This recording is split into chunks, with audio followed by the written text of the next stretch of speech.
Hello, this is Grant Schwartzwelder, and welcome to another episode of The Grown-Up Table. We've got a fantastic topic, fantastic speaker, so let's go ahead and set the table right off the top. 9/11/2001 was probably one of the most horrendous days that the United States ever experienced. A coordinated attack took over 2,900 lives, injured 25,000 Americans.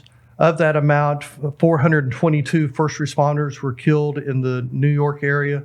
It was just a terrible, terrible day. We've heard so many conversations about it, presentations about it, but today our speaker actually lived it. He was on site when it all happened and lived through not only the mayhem and the chaos of that day, but also the following days. Our speaker, though, is also a husband, dedicated father of 4 sons, very strong in his faith, has created Fierce Faith, try to say that fast twice, Fierce Faith Ministries. And what I also found very, very interesting is that he also has written a book about his experience and about his faith and how it all collided together, called Bury Me in a Dirty Suit. And we will get to what this means because it's a fantastic story, but we'll do that in a little bit. So with that, I'd really welcome Darin Kinder to the grown-up table. I guess I also failed to say that 25 years with Secret Service, just retired. So a host of experience, not only at 9/11, but throughout. But Darin, really appreciate you coming on and sharing your thoughts on 9/11, on your faith, on being a father. I think so much of it is so connected. But let's start off with kind of take us back to that September 11th date and kind of how your life kind of changed. Sure, Grant. Thanks for having me. It's exciting to be here. I'm really encouraged by what you're doing on this platform. Yeah, September 11th, 2001. I was a young Secret Service agent. I had only been on the job maybe about a year and a half. I was 27 years old, and I was assigned to our New York field office, which was in the World Trade Center. We were in 7 World Trade, which is the third tallest, largest building in that complex. What used to be that complex. And so, yeah, the day started just like any other normal Tuesday, right? We had a long slate of, as I write in my book, some boring meetings, planning meetings, and we were all in suits and just kind of not looking forward to the day. But I had started the day in the gym, and I was in the locker room getting dressed for that boring day when things turned on a dime. And so you're there in the workout area or the locker room, and you hear a noise. What do you think was happening? Didn't know what was happening, but there was a rumble. There was even a shake. World Trade 1 had just been hit with brutal precision by a 767, and our building was directly across the street from the north side of Tower 1. So right from that impact, and our building literally shook. Didn't know what it was, but we were within moments being told to evacuate. And so I ran up 1 flight of steps. I climbed a lot of steps that day, but I can imagine. I ran up 1 flight of steps. I hope you have your watch with your step counter. That's right. Went up to my desk, and being a young and dumb agent, as I make fun of myself, I grabbed every piece of gear from my desk that I would not need that day. There you go. And every piece of gear that I would need, I left it there. So just evacuated out and dumped out onto the street and saw the flames pouring out of the north side where that first plane hit, and knew that it was time to go to work. Myself, this was not a Secret Service mission. This was not it didn't relate to us at all. We didn't have any protectees there on the ground, but there was at least 30 of us out on the street, standing around. People are evacuating and running. And as a group, we decided that we were going to kind of enter into the fray, right? Get dirty a little bit. And we grabbed our first aid kits that we had from work. And we ran down half a block to where all these ambulances were and just went into first responder mode, started doing first aid, treating people. I was wrapping this woman's arm. She was badly burned, and kind of obviously focused on that because I didn't hear a plane coming or see a plane coming, but I was less than 100 yards from the base of Tower 2 when that 7 plane came streaking in, much lower than the first. I never saw it or heard it, but man, the impact right above my head was, that's when the day really got serious. When it seemed like at that point you had things just flying all over the place. It was a war zone in a way. Right. Chunks of airplane, debris, concrete, steel, raining jet fuel. I mean, you name it. It was falling, and we scattered like ants. And I had taken refuge with two other agents, a guy named Tom and a guy named John. And at that point, Tom, another agent I was with, he was a Marine. And if you listen and follow a Marine, you're gonna get into trouble. So good kind of trouble though. And he said, hey, we need to go in there. We need to go in the trade center and help people get out. Okay. And we were like, yeah, roger that. Let's do it. And so we ran across the street and again entered the fray again. So as you go up the stairs, find folks that need help, bring them back down. You did that multiple times? A couple times, yes. Times because of all the stairs. At what point do you realize that the buildings were coming down and you might not need to stay in that building? That's the young and dumb part. At no point did I know that. Didn't think it was... I knew that bombs were going off. I knew this was a terrorist incident, but I was ignorant of the facts on the ground, right? I didn't realize that 767's full of jet fuel had just served like missiles in this attack. And I write this in the book. It's kind of embarrassing to say now, but as I was running up the steps and people were orderly evacuating down, I even said several times out loud, everyone relax, don't worry, nothing can bring these buildings down. Yeah. I mean, how naive. Well, I think it was beyond comprehension to think that. Sure. That's so. I don't think that's strange to say that at all. But in hindsight, maybe. But I did. On the 30th floor of Tower One. I write about this in my book, and I always want to share this part of it. Is I ran into a large group of firefighters who had been in the fight. They were beaten and bloodied, and you could tell that they had been in it, and they maybe been pulled back, and were kind of regrouping. And I decided I was going to leave at that point. At this point, I was alone and I was going back down. I needed to go outside the complex and look for my colleagues. And I was leaving and I heard their fire commander tell them, get your gear together, boys. We're going back up. Wow. And that just hits me like a ton of bricks still. Because you now know what happened to them. Yeah. They're no doubt in my mind, they're part of the 343 New York City firefighters who died that day, the 422 first responders that you mentioned earlier that died that day. And the difference between them and me, I was ignorant of the facts.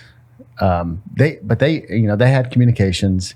They had a much bigger, clearer picture of the whole situation. They knew the details and they went up anyways.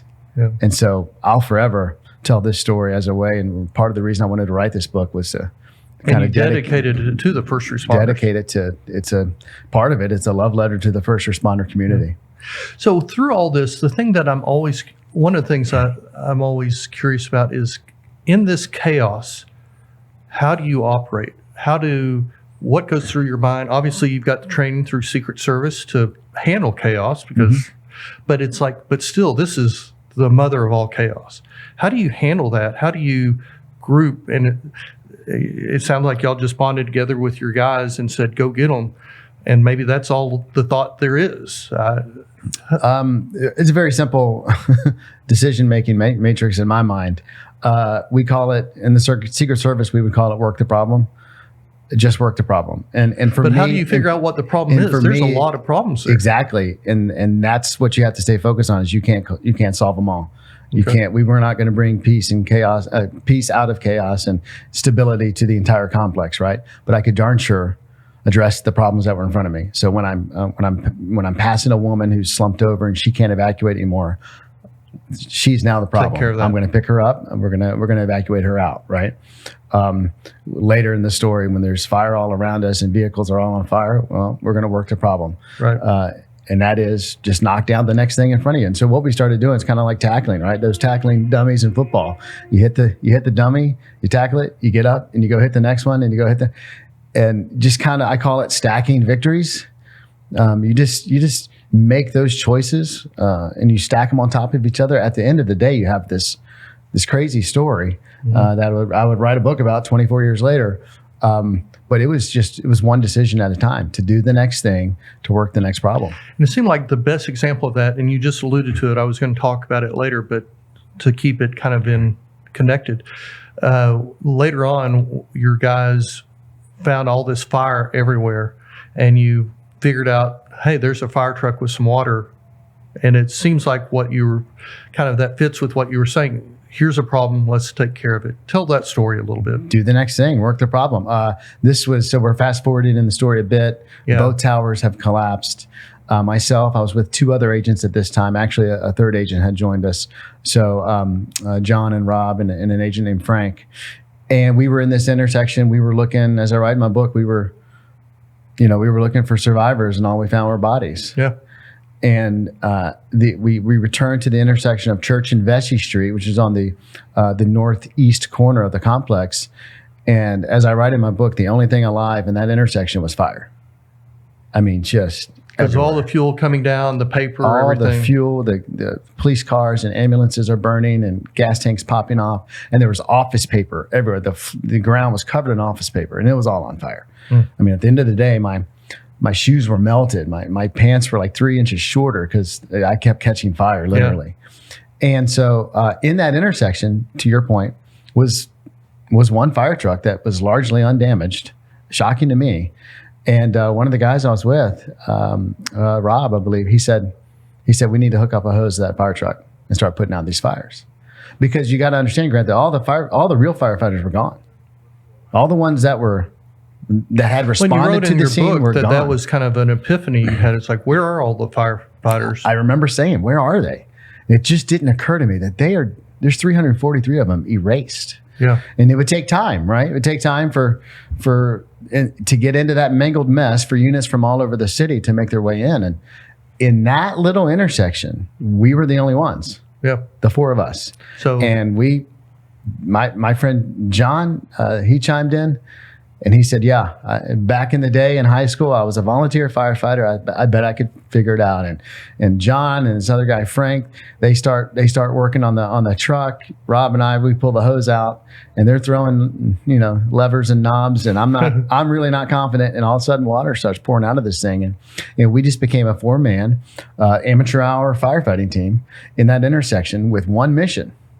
And that was, we're going to bring stability and peace into this burning intersection and make the area safe so that the real firefighters, the professionals, when they work their way in, it's a safe place for them to come in.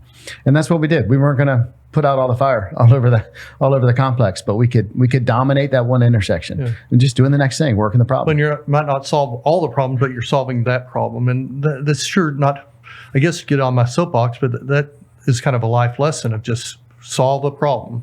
It might not be all the problems, but at least solve something. And that's our responsibility. And I apply that to life. And I make a point of that in the book. That right there alone is, how the old saying, how does a lion eat an elephant? Right? The answer is one bite at a time. Yep. And just work the problem, do the next thing, and keep on repeat saying yes. We have a choice to make every day. Yep. Courage is a choice, and moving into that, like I said, just stacking small victories on top of each other, and next thing you know, it's a life worth living. Right? Yep. Several years go by, and you're like, wow, look at the impact I've had in my community, in my family. The cumulative effect is Absolutely. Amazing. Absolutely. All right, so I did jump us ahead, so let me now jump us back. You're out. It sounds like out on in the plaza area. Now things are really getting ugly. It's starting to collapse. Walk us through that part. Yeah, I had gone up and down the North Tower a couple of times. Right. I was back out on the complex. Because I had at this point I was isolated. I was by myself, and I didn't like it.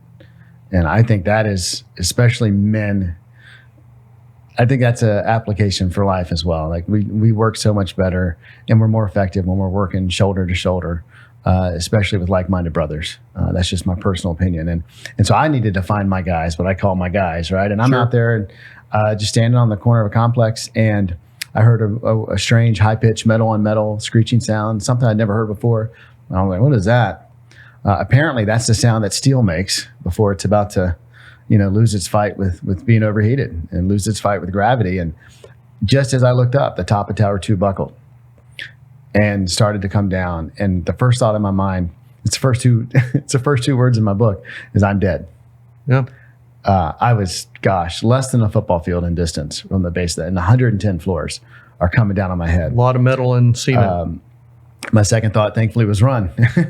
And it wasn't a thought, it was a command, I would later find out. And I just started running as fast as I could. And as I was sprinting up the street, as each floor hit the next, it was pancaking on top of each other. Each one was like a thunderclap. Each one was louder. Each one was closer. It was What did that sound like? You said thunderclap, but do you recall a distinct concussive sound, like pop, pop, pop, pop. Getting faster each time? Getting faster and getting closer each time. Yeah. It's hard to describe. And then that debris cloud of that, I call it a debris storm. That sounded like a freight train barreling down my neck. And right before that cloud took me over, that storm cloud took me over, large chunks of debris just, were falling all around me. And I thought about sliding under a fire truck for cover, for safety. Right. I took a step in that direction and I kept going straight. And I thought about diving under a pickup truck, and I kept going straight. And within those moments, the lights went out. I mean, just that beautiful bright blue day went to a dark night of horrors. And but in those first few seconds of that blackness, I still had to keep sprinting because there's large chunks of debris. I mean, and you don't know what's in that cloud, right? When I speak to people in front of groups and so forth now about it, I tell them it sounds like cars falling out of the sky. It was just utter madness. And so that was another thing in reading your book that was this, and you address it, but I want to go a little deeper. This darkness that kind of oversit, and talk about isolation, talk about wonder, talk about fear. It's how do you handle that? You just run and you hope you're running in the right direction. Right. I mean, I ran full speed into a parked car, spun off of it. I tripped, I fell. Within, let's say, 5 or 6 seconds of the blackness, I was at least out of the kill zone because there wasn't stuff falling around me. But I was still I mean, I couldn't see 2 inches in front of my face. I mean, it was that dark. It was that thick, and my lungs, my mouth are filled with pulverized concrete and all kind. I mean, I've got my T-shirt underneath, and it's pulled over my nose, trying to breathe something that was clean air, and just awful. And as I write in my book, it was the scary part, or the sad part, I should say,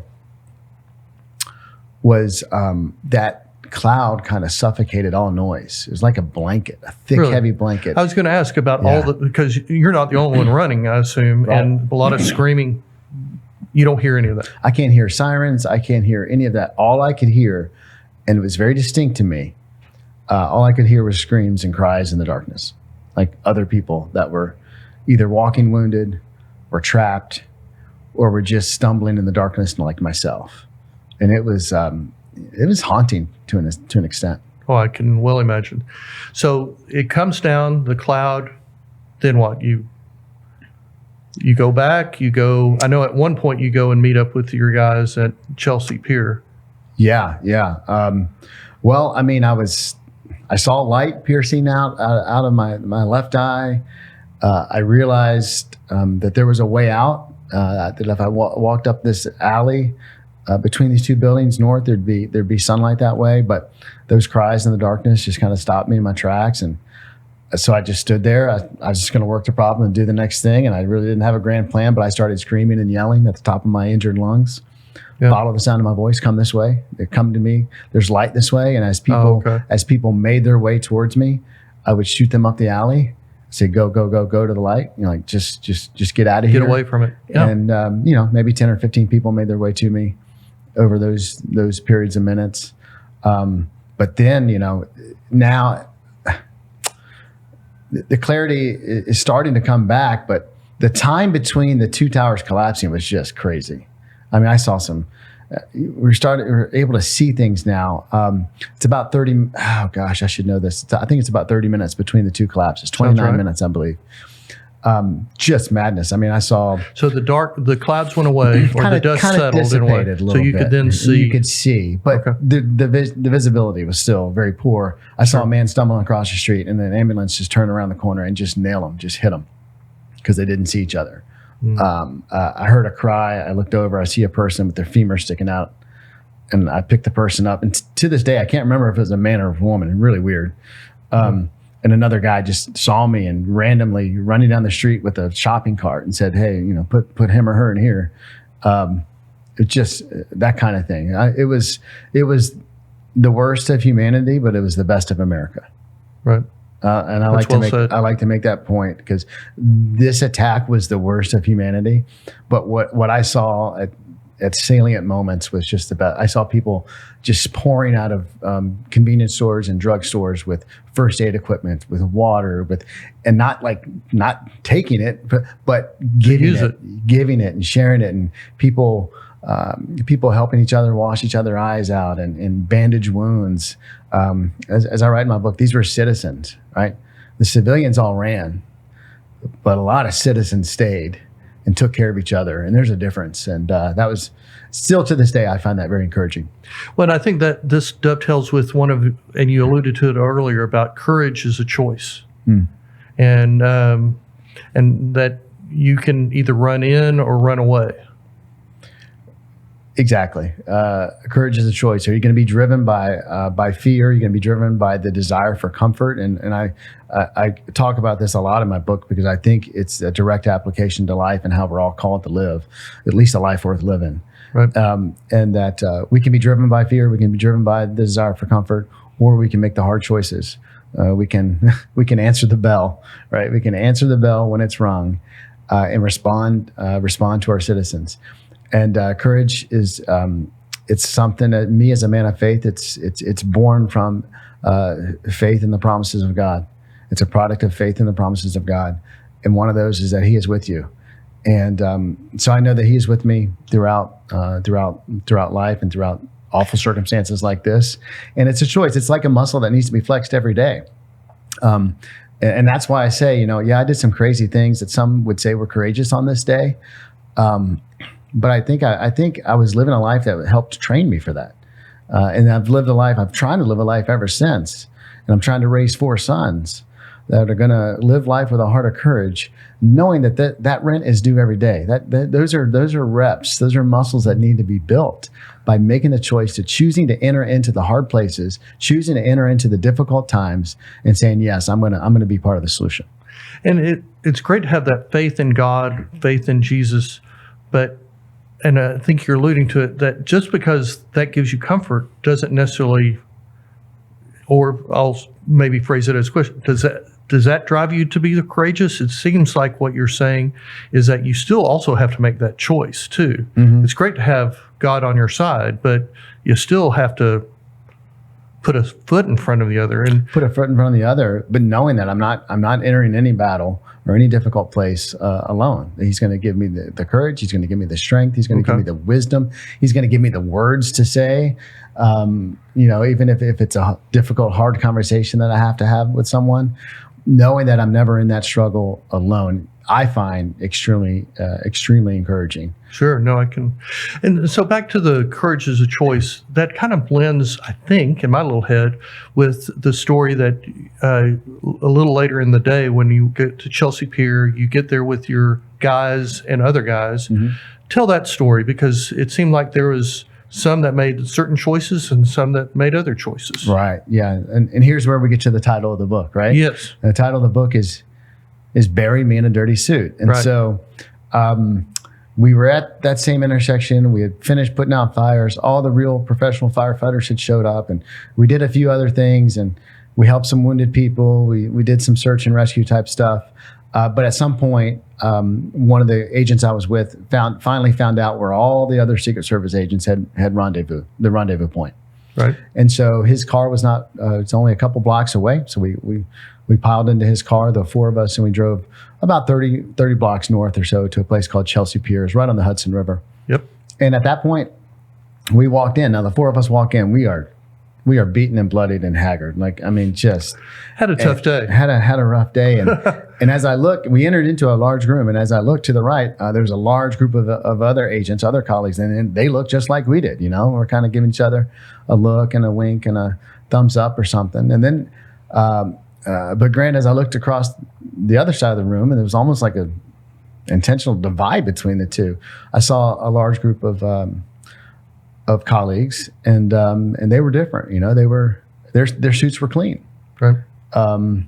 Their shoes were shiny. Their hair was still polished, and and it just hit me like a ton of bricks. And I was looking across, like, where have you been? And I could tell they're giving us the same look, like, where have you guys been? Do you think there was anything that kept them from going except for their personal decision? I don't know. I never had a conversation with them. You would hope that they would rally down there, but. And I make it clear in the book, I'm not trying to disparage anyone. I'm not, certainly not naming names. And most of these men and women went on to serve their country admirably in a high stakes environment for many, many years. I mean, so I use it now just as an illustration. Yeah. Because the symbolic nature of it is amazing. There were clean suits and there were dirty suits. And that next day, on September 12th, 2001, I'm on the sofa in my living room with my wife, and we are crying, we're lamenting, we're trying to figure out, what are we going to do with all this? What are we going to do with our life?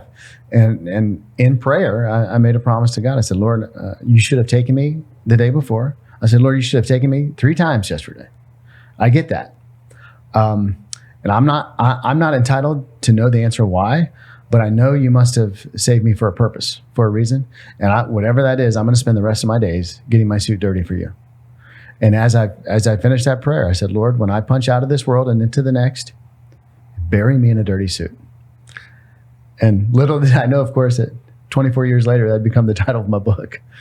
And dirty suit manifests by how you live, how you believe. Let's flesh that out a little more of what living in a dirty suit and dying in a dirty suit really means. From a faith, from just how you treat people. This book is 2 things. And one of it is what we've been talking about. It is a firsthand account of what it was like to be in the World Trade Center, in the streets, in the towers, in the stairwells, all those kinds of things. And that is good. The other part of it is, though, it's pointing people to purpose, to pursuing and executing greater mission and meaning in their life. And so my big takeaway, as I reflected on that experience, was I was saved. I was spared, at least. It must be because my mission's not done. I'm a very mission-oriented person. So I started to pursue, as a man of faith, started to pursue. I believe that God created me in this time, in this place. The scriptures say, with unique skills and talents and abilities, must have created me for a reason, for a purpose, for a mission. And so I started to pursue, what is that?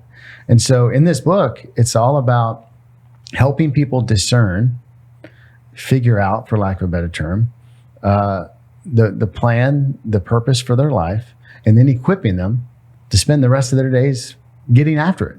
And so one of the mantras that I like to repeat is, this world is full of problems, Grant.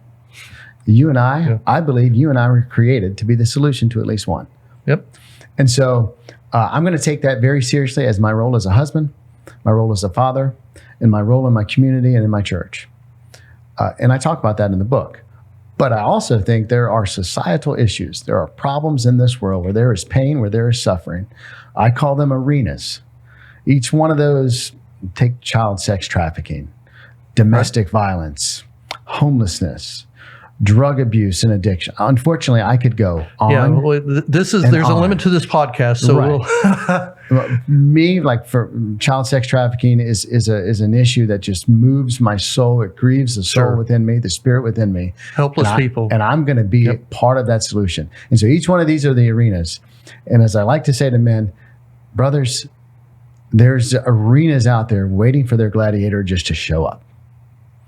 And I want to call people, especially men, to enter into the fight, to fight the good fight of faith, to fight the good fight, to get into whatever arena, whatever societal issue, moves their soul, and then leverage the talents and the abilities that they have and start bringing some fire, making some good trouble in those arenas for something greater than themselves. I would say to glorify God. And that's the perspective that I have on it. Speaking of the faith, did you have a strong faith before 9/11, or was that a turning point, or how did that evolve? I've been fortunate to interview folks that, like a survivor of the Oklahoma City bombing, and that really transformed her faith.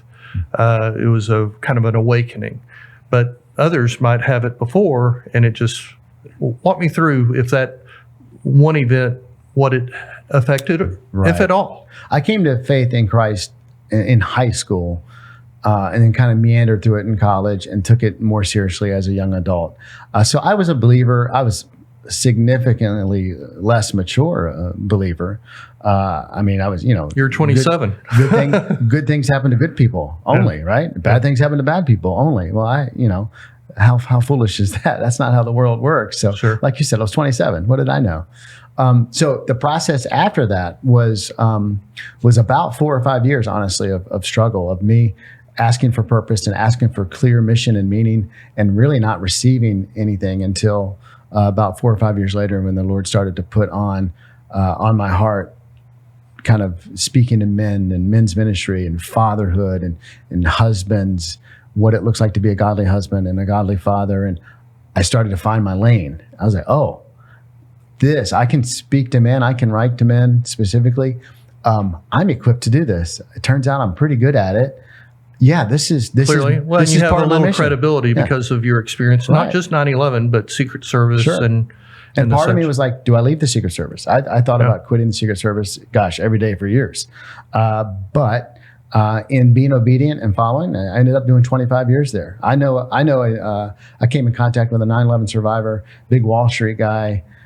Within 2 weeks, he had quit his job, and he was using his story to be an evangelist, basically. So the Lord has different plans for different people, and mine was longer and slower. But and now this is my life. This is the mission of my life, is to bring the light into the darkest places and to get my suit dirty in the arenas. And so you could call it a calling.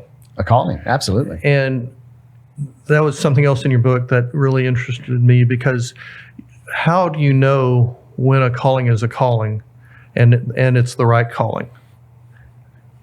You see where I'm heading? Because I think I need to become a chicken farmer, or I need to go do this. But how do I know? Yeah, I think men naturally default, when they think of calling, they default to career. Sure. That's kind of our default thing. And that's not necessarily... That's how men are known. Exactly. And that's not necessarily right or wrong. I'm saying some guys, they're in their career because they're passionate about it and they're being used for a purpose. And some guys are in a career that they're not passionate about, but it enables them to be impactful in other arenas. So I'm not saying it has to be either or. I think it can be and both. And for me, I can't tackle a big question like you just asked as a man of faith, without looking at it through that lens. And for me, it's all about the knowledge and the what I would call following God's will or God's calling is less about knowledge and quote figuring it out, and more about obedience. And I took this from a lot of these ideas from a local guy, theologian Jim Dennison, and he writes a lot about this subject, and it's about being obedient in what we would call Christian living, Christian disciplines, being in the Word and being prayerful and surrounding yourself with like-minded brothers and sisters in community, and being obedient to these things. At that point, he will start to slowly, in my opinion, he will drag the desires of your heart to be in line with the desires of his heart. And it'll happen slowly over time. And so it's all part of this, what we call sanctification process. So it's less about me sitting down and making a list of pros and cons and figuring it out. It's more about taking stock of my talents, my abilities, my capabilities, and walking obediently in what the Lord has for me next. And he is going to, and that's what he's done with me over the last 24 years. He's going to bring me into alignment of what he made me for right now at this time. I have an upcoming speaker to my minister that's one of the big topics is prayer. And how does that fit in? Is that how you found that calling? Was through prayer, or what's the driver of? And that, again, was obedience, because I prayed almost the same prayer for 5 years and heard almost nothing in response, which was, you should have taken me. You spared me. What's my mission? What's my purpose? And got nothing until, and this will sound weird for people who may not be of faith, I didn't hear an audible voice, but I felt the Spirit of the Lord say to me, just let me use you. Just let me use you. Like, take your hands off the wheel. Stop trying to figure this out. You're on a journey. You're going down the river. There's bends in the river that you can't see around, but I'm with you, and I'm faithful, and I'm going to use you. And when I let go of that, he started to reveal this whole kind of men's ministry and fatherhood and being a husband and being a person that wants to get their suit dirty in the arena. All of that started coming together through prayer. And that all ties with another point in your book about being safe versus risk. Yeah. Speak to that. I think we're a society obsessed with safe. And in being obsessed, air quotes, with being safe, we have slowly over time, as like we do with a lot of things, we've changed the definition of safe. And safe is now synonymous with comfortable. Sure. Everybody wants to be comfortable. And when I read the scriptures as a man of faith, when I don't see Jesus living a life of comfort. I don't see his followers living a life of comfort. I see that they were almost penniless. They didn't have a place to lay their head many nights. That they were hunted, that they were chased out of towns, that they were beaten out. Nowhere in there is it comfortable. But I would argue that every one of them was safe because they were acting within the will of God in their lives. And so for me, that's the clarifying distinction that I need to make. Am I doing this because it's comfortable, because it's quote unquote safe?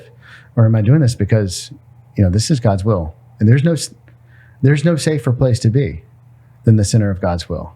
It doesn't mean it's going to be unicorns and rainbows and 75 degrees and barbecues and ball games every day, but it does mean that it's going to be good.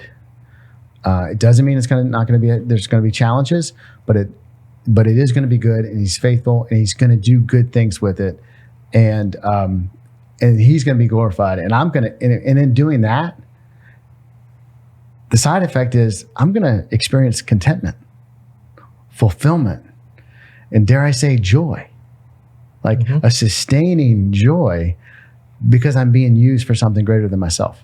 That's what I'm striving for. Fantastic. I've got one last question, and it's kind of more of the nice thing about hosting this is that I can actually ask whatever questions I want. But you being on the ground, you being a man of faith, how do you look at Islam and the people, not necessarily the people, but the religion? How do you handle that or deal with that? Do you have grace for them, or is it, because they've affected your life in America in a lot of ways, but is that the religion, or is that bad character, bad actors? Yeah. That's a complicated question. The scriptures say that God wants all people to come to the knowledge of him, the knowledge of his faith. Those people, if they don't have the knowledge, can they be held responsible for that if they've never had that opportunity?